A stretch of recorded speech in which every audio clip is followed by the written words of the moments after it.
প্রিয় শিক্ষার্থী বন্ধু সবাই কেমন আছো? আশা করি ভালো আছো। অনলাইন ক্লাসের শিক্ষার্থী বন্ধুদের প্রীতীয় শুভেচ্ছা জানিয়ে আজকের ক্লাস শুরু করছি। নবম শ্রেণীর বিষয় বাংলাদেশ বিশ্ব পরিচয়, ষষ্ঠ অধ্যায়।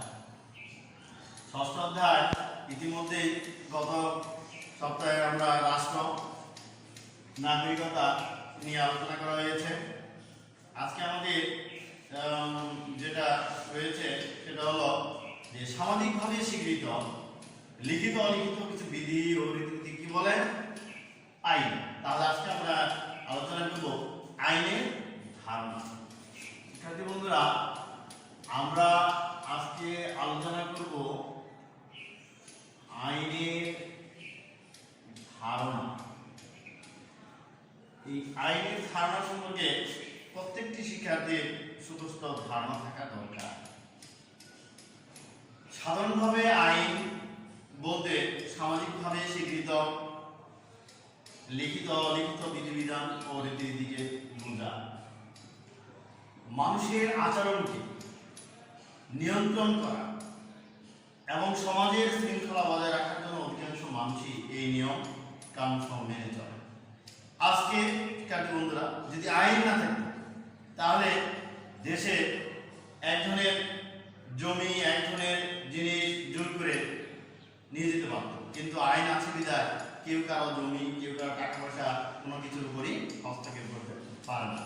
তাহলে আমরা যেটা জানলাম যে মানুষের আচরণের যে নিয়ন্ত্রণ এবং সমাজের যে শৃঙ্খলা, এর জন্য অধিকাংশ মানুষই এই নিয়ম কানুন মেনে চলে। তাহলে সুতরাং আইন হচ্ছে বিভিন্ন ধরনের নিয়ম কানুন রীতিনীতি বা বিধিবিধান। এই অর্থে আইন মূলত দুই ধরনের। তাহলে আইন মূলত কয় ধরনের? দুই ধরনের। তাহলে সেই দুই ধরনের কি কি? একটা সামাজিক আইন ও রাষ্ট্রীয় আইন। প্রথমে আমরা আলোচনা করব সামাজিক আইন। সামাজিক আইন আর হলো রাষ্ট্রীয় আইন। তাহলে আইন মূলত কয় ধরনের? দুই ধরনের, সামাজিক আইন ও রাষ্ট্রীয় আইন। সামাজিক জীবনে যে সকল বিধিবিধান বা রীতিনীতি মানুষ মেনে চলে সেটা হলো সামাজিক আইন। আর রাষ্ট্রীয় কানুন হলো বিভিন্ন জাতীয় নীতিমালার পরিপ্রেক্ষিতে এবং মানুষের আচরণ নিয়ন্ত্রণ করতে কিংবা সমাজে সৃষ্ট বিভিন্ন সমস্যা প্রতিরোধ সর্বজনীনভাবে সরকার কর্তৃক গৃহীত বিভিন্ন আদেশ নির্দেশী আইন সেই রাষ্ট্রীয় আইন নামে পরিচিত। বিভিন্ন রাজনৈতিক তথ্যবিদ আইন বিশেষজ্ঞ আইনের বিভিন্ন সংজ্ঞা প্রদান করেছেন। তাহলে টি.এইচ. গ্রিন বলেছেন যে রাষ্ট্র কর্তৃক আরোপিত অধিকার এবং বাধ্যবাধকতার সময় হচ্ছে আইন। এই কথাটি, এই যে রাষ্ট্র কর্তৃক আরোপিত অধিকার এবং বাধ্যবাধকতা সমূহ আইন, এই কথাটি কে বলেছেন? টি.এইচ. গ্রিন বলেছেন। অধ্যাপক হল্যান্ডের মতে আইন হচ্ছে মানুষের বাহ্যিক আচরণ নিয়ন্ত্রণ কতগুলো সাধারণ নিয়ম বা সার্বভৌম রাজনৈতিক শক্তি কর্তৃক প্রণীত হয়। বিভিন্ন রাষ্ট্রবিজ্ঞানী বিভিন্নভাবে আইনের সংজ্ঞা প্রদান করেছেন। আইনের একটি উৎকৃষ্ট সংজ্ঞা প্রদান করেছেন উইডো উইলসন। অনেক সময় এইভাবে প্রশ্ন হয়ে থাকে যে আইনের এই যে উৎকৃষ্ট সংজ্ঞা প্রদান কে করেছেন? সেটা উইডো উইলসন বলেছেন, আইন হলো সমাজের সেই সকল প্রতিষ্ঠিত প্রথা ও রীতিনীতি যেগুলো সমাজ ও রাষ্ট্র কর্তৃক স্বীকৃত, যা সরকারের অধিকার ও ক্ষমতা দ্বারাই বলবৎ রাখা।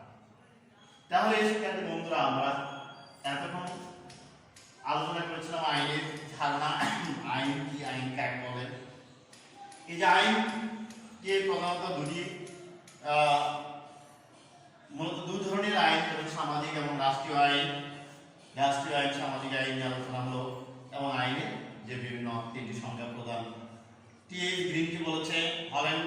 অধ্যাপক হল্যান্ডের মতে আইনের সংজ্ঞা তিনি দিয়েছেন। আইনের উৎকৃষ্ট সংজ্ঞা প্রদান করেছে উইডো উইলসন। তাহলে এবার আমরা সুতরাং সমাজ ও রাষ্ট্র কর্তৃক স্বীকৃত মানুষের সামাজিক কল্যাণের জন্য গৃহীত সুনির্দিষ্ট নিয়মের সমষ্টি হলো আইন। এবার আমরা আলোচনা করব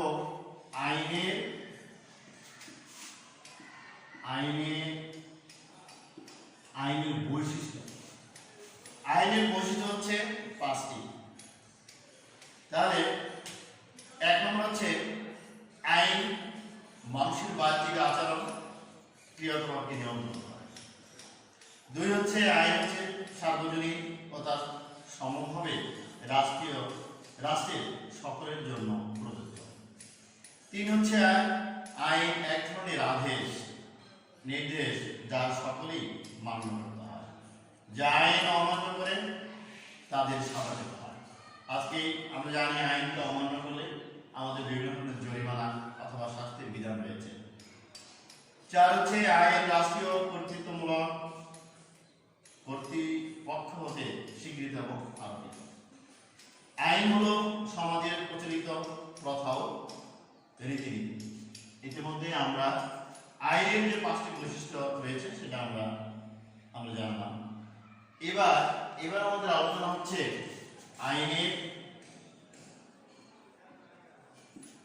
আইনের উৎস।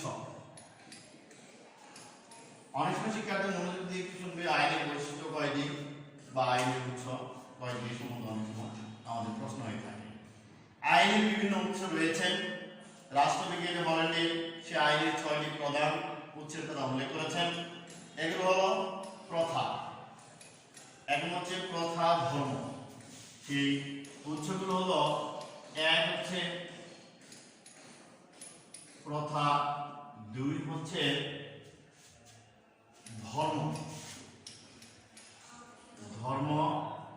3 হচ্ছে বিচার সংক্রান্ত,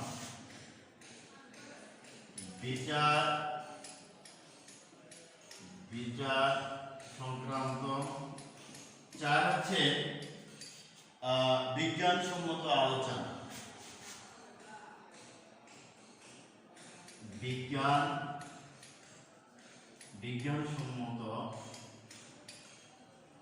বিজ্ঞানসম্মত আলোচনা। 5 হচ্ছে ন্যায়বোধ,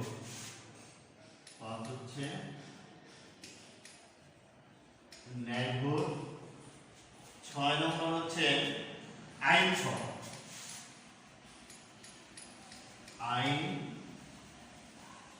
শিক্ষার্থী বন্ধুরা একটু মনে রাখবে আইনসভার অপর একটি নাম রয়েছে, সেটা হলো জাতীয় সংসদ। যাই হোক শিক্ষার্থী বন্ধুরা, আমরা আইনের যে 6টি উৎস রয়েছে এই উৎসগুলো আমরা আলোচনা করব। প্রথম হচ্ছে প্রথা। প্রথা হলো আইনের সবচেয়ে প্রাচীনতম উৎস হচ্ছে প্রথা। সমাজের প্রচলিত রীতিনীতি, আচার আচরণ, অভ্যাসই হচ্ছে সামাজিক প্রথা। এই সকল সামাজিক প্রথার আবেদন এতই বেশি যে এগুলো মান্য করলে সংঘাত এবং বিদ্রোহের সৃষ্টি হয়। এগুলো কি করলে অমান্য করলে কালক্রমে এইসব প্রচলিত প্রথা রাষ্ট্র কর্তৃক স্বীকৃতি পেয়ে সেটা আইনে পরিণত হয়েছে। যেমন ব্রিটেনের অধিকাংশ আইনি সেই প্রথা থেকে এসেছে। আজকে লক্ষ্য করলে দেখবে আমাদের সমাজে আমাদের আজ থেকে 50 বছর 100 বছর আগে যে পূর্বপুরুষ যারা ছিল তারা তাদের অনুসরণ করেই অনেকগুলো আইন বা সামাজিক যে প্রথা কাজগুলো আমরা করে থাকি। এটাই অনেক সময় সেটা কি হয়েছে আইনে পরিণত হয়েছে। তাহলে 2 হচ্ছে ধর্ম। মানুষের উপর ধর্মের প্রভাবটা হচ্ছে অপরিসীম। প্রাচীন কাল থেকে মানুষ সে ঐশ্বিক আইন অনুসরণ করে আছে। তাই ধর্মীয় অনুশাসন ধর্মগ্রন্থ আইনের অন্যতম একটা গুরুত্বপূর্ণ উৎস। ন্যায় অন্যায় পাপ ইত্যাদি মূল্যবোধ ধর্ম চিহ্নিত করেছে বলে প্রাচীন ও মধ্যযুগের রাজনীতির ক্ষেত্রে ধর্মীয় রীতিনীতি প্রভাব বিস্তার। ধর্মভিত্তিক রাষ্ট্রেরা ধর্মীয় বিধানে রাষ্ট্রীয় আইন হিসেবে বিবেচিত হয়। ইসলামিক রাষ্ট্রের আইন প্রধানত কোরআন ও শরিয়ার উপর নির্ভরশীল। হিন্দু আইন মূলত হিন্দুদের ধর্মীয় যে গ্রন্থ রয়েছে বেদ, গীতা, আমরা মুসলমান, আমাদের পবিত্র ধর্মগ্রন্থ হচ্ছে কোরআন, আর হিন্দুদের হচ্ছে বেদ, গীতা। রামায়ণ পবিত্র উপর নির্ভরশীল। বর্তমান যুগে ধর্মীয় রীতিনীতি আইন রূপে গ্রহণ করে রাষ্ট্রীয় আইন প্রবর্তন করা হয়। বিবাহ, উত্তরাধিকার প্রভৃতি বিষয়ে মুসলমান হিন্দু সম্প্রদায় নিজ নিজ ধর্মীয় আইন মেনে চলে। তাহলে আমাদের আলোচনা ছিল ধর্ম। এরপর হচ্ছে বিচার সংক্রান্ত। বিচারকের রায়, অথবা বিচার বিভাগের রায় আইনের একটি উৎস। বিচারকারী বিচারক যদি প্রচলিত আইনের মাধ্যমে মামলা নিষ্পত্তি করতে ব্যর্থ হন, তখন তিনি স্বীয় বুদ্ধি, মেধা, প্রজ্ঞার সাহায্যে প্রচলিত আইনের সাথে সঙ্গতি রেখেই আইনের নতুন ব্যাখ্যা দিয়ে বিচারের রায় প্রদান করেন। অনেক সময় বিচারক তার যে ধারা রয়েছে, সে মামলা, বিভিন্ন ধরনের মামলার যে ধারাগুলো রয়েছে নিষ্পত্তি করতে যদি না পারেন, তিনি তার মেধা, বিবেক, বুদ্ধি দিয়ে তিনি সমাজের যে প্রচলিত কিছু আইন আছে সেটা সঙ্গতি রেখেই রায় দিয়ে থাকেন। এটি একটি দৃষ্টান্ত হয়ে যায় এবং একসময় সেটা আইনের পরিণত হয়। তাই দেখা যাবে বিচারকের রায় হচ্ছে আইনের একটি উৎস। এবার শিক্ষার্থী বন্ধুরা, এবার হচ্ছে বিজ্ঞানসম্মত আলোচনা।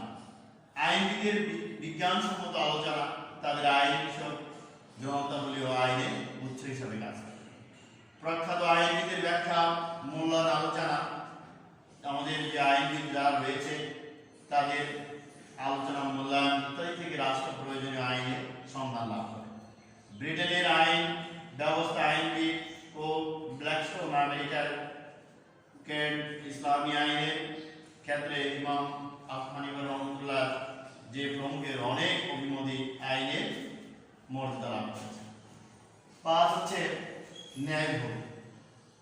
বিচারক যখন প্রচলিত আইনের মাধ্যমে কিংবা উপযুক্ত আইনের অভাবে ন্যায় বিধান করতে ব্যর্থ হন, তখন নিজস্ব সামাজিক নীতিবোধের আলোকে ন্যায্য রায় প্রদান।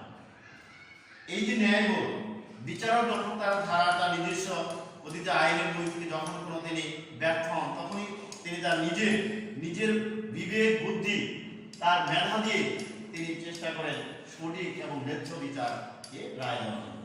এইরূপ নীতিবোধ দ্বারা প্রণীত আইন দেশের আইনে মর্যাদা লাভ করে। তাই ন্যায়নীতি পরায়ণতা আইনের হচ্ছে একটি উৎকৃষ্ট উৎস। শিক্ষার্থী বন্ধুরা, সর্বশেষ হচ্ছে আইনসভা। আগে বলে নিচ্ছি যে এই আইনসভায় প্রশ্ন হচ্ছে আইনসভার অপর একটি নাম আছে, সেটা হলো জাতীয় সংসদ। আধুনিক রাষ্ট্রের আইনসভার আইন হচ্ছে একটি প্রধান উৎস। সকল গণতান্ত্রিক রাষ্ট্রে আইনসভা বা আইন পরিষদ রয়েছে। এই আইনসভা দেশের জনগণের স্বার্থকে লক্ষ্য রেখে প্রয়োজনীয় আইন প্রণয়ন ও সংশোধন হয়ে থাকে। এছাড়াও রাষ্ট্রীয় সংবিধান, রাষ্ট্রপ্রধানের জারিকৃত প্রশাসনিক ডিগ্রি, বৈদেশিক চুক্তি, আন্তর্জাতিক আইন ও কনভেনশনের রেটিফিকেশনের আইন হিসাবে তিনি গৃহীত হন। তাহলে শিক্ষার্থী বন্ধুরা, আমরা আজকে সেই আইনের ধারণায় আমরা আইনের উৎস, আইনের বৈশিষ্ট্য নিয়ে আমরা আলোচনা করলাম। এবার একটু আলোচনা, সেটা হলো সুশাসনের জন্য আইনের প্রয়োজন। সুশাসন প্রতিষ্ঠা আইনের অনুশাসন অত্যন্ত গুরুত্বপূর্ণ। রাষ্ট্রে আইনের সুশাসন প্রতিষ্ঠিত হলে সকল নাগরিক সমানভাবে স্বাধীনতা ও রাষ্ট্রের সকল সুযোগ সুবিধা পেতে পারে। কেউ কারো অধিকার ক্ষুণ্ণ করতে পারে না। সাধারণভাবে আইনের অনুশাসন দুটি ধারণা পাওয়া যায়। একটা হলো আইনের প্রাধান্য, আইনের দৃষ্টিতে সকলেই সমান।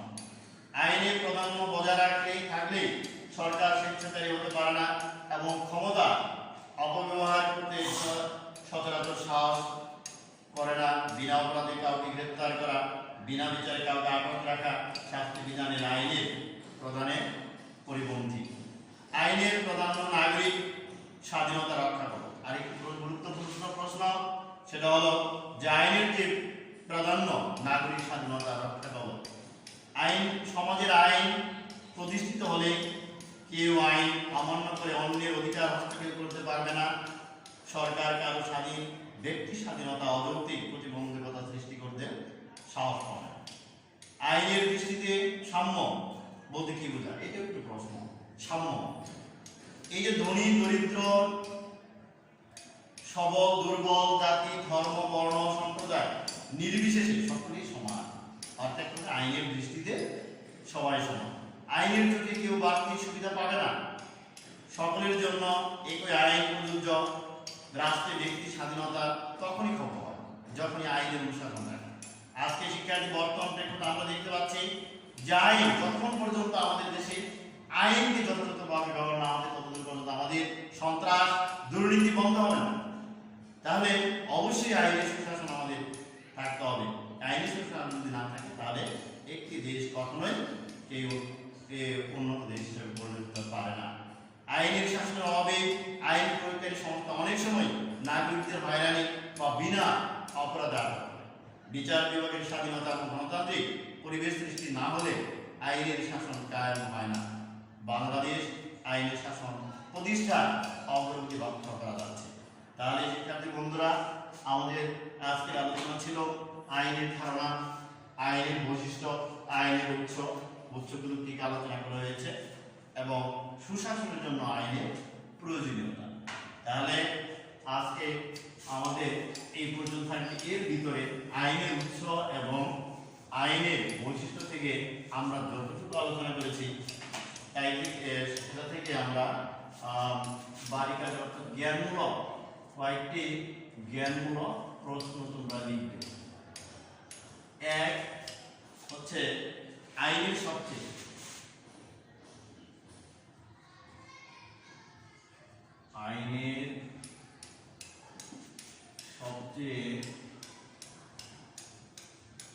প্রাচীনতম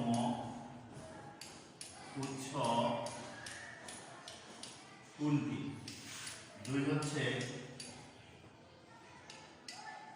আইনের উৎস কয়টি? তিন হচ্ছে আইনের বৈশিষ্ট্য কয়টি? সর্বশেষ প্রশ্ন হচ্ছে আধুনিক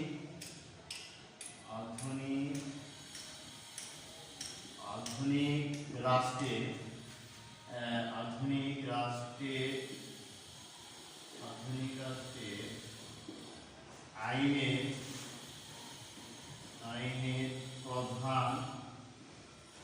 আইনের প্রধান উৎস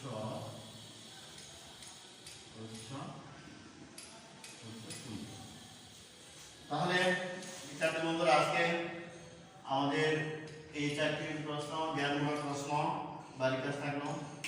সবাই ভালো থাকো।